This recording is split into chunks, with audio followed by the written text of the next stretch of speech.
Today, we're going to talk about the freshly announced 2026 Boston qualifying times.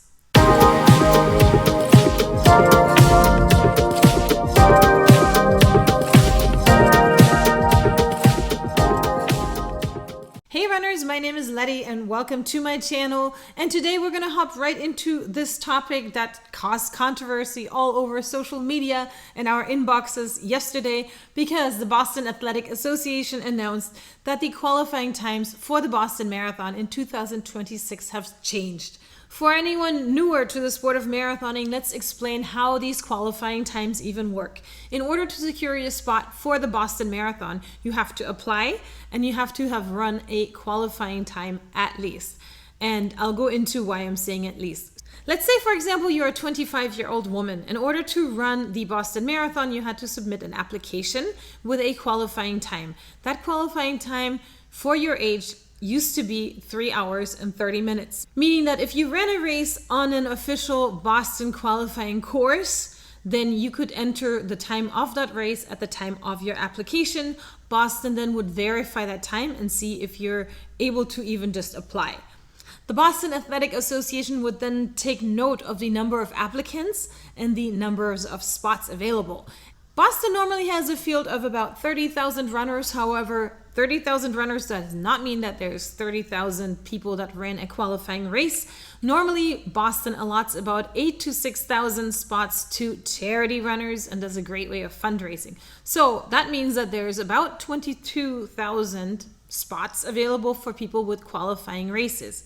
It could also be 24,000, so don't quote me on that. But you get the point. If Boston has a ton of applicants that have qualified for the Boston Marathon, Boston still only has these 22,000 to 24,000 spots available for entrants with qualifying times.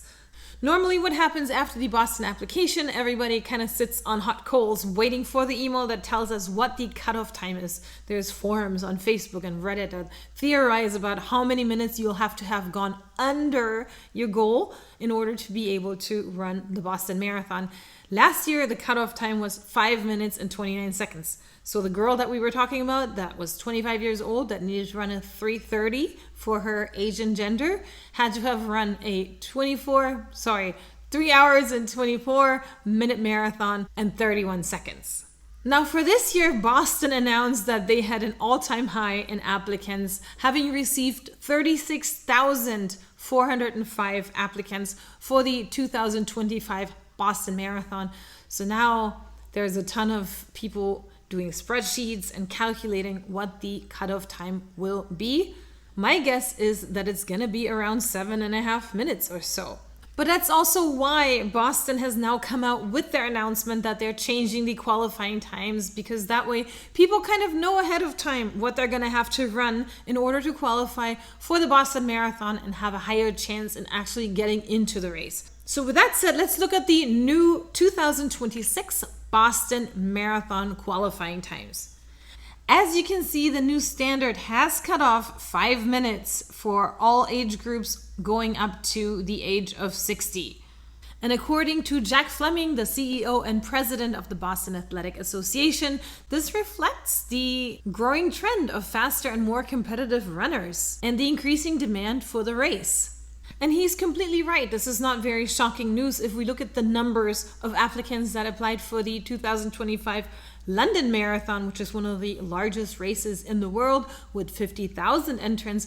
There were 840,000 and some more applicants for that race, which means if you're looking at it from a standpoint of statistics, you're more likely to get into an Ivy League school than running the London Marathon. Now you might wonder where all these runners come from. I think we've seen a huge influx of runners starting to run during the 2020 pandemic because they couldn't go to gyms and people were working from home, so they found running, which is great, right?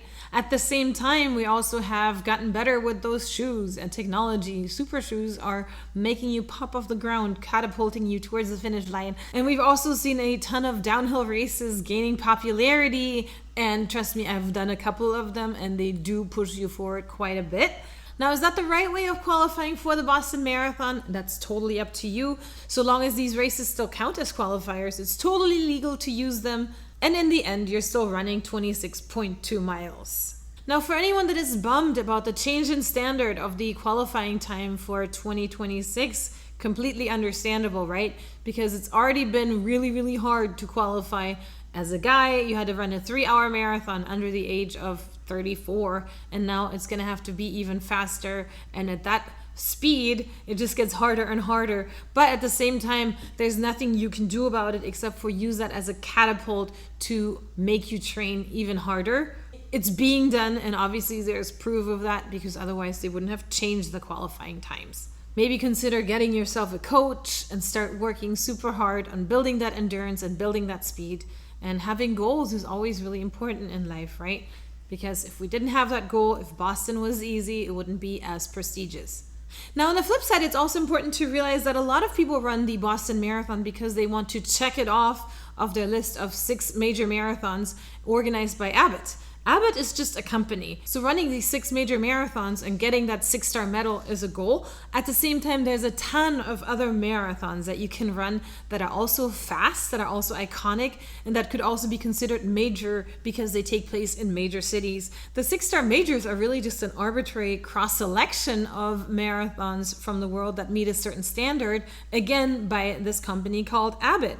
Are we all chasing those 6 majors? Well, a lot of us are, but maybe not at all costs. All I have left is London. That's not to say that there isn't a ton of other marathons I've been exploring with, such as the Stockholm Marathon, Hawaii Marathon, Paris, Rome, that have been way better than some of the majors. And I can't wait to pursue even more of those, including the Valencia Marathon, CIM, Los Angeles, and the list goes on and on. So don't get stuck on the number just to cross off those 6 stars. Eventually there'll be 7 or 8, and eventually there'll hopefully be a competitor to Abbott as well.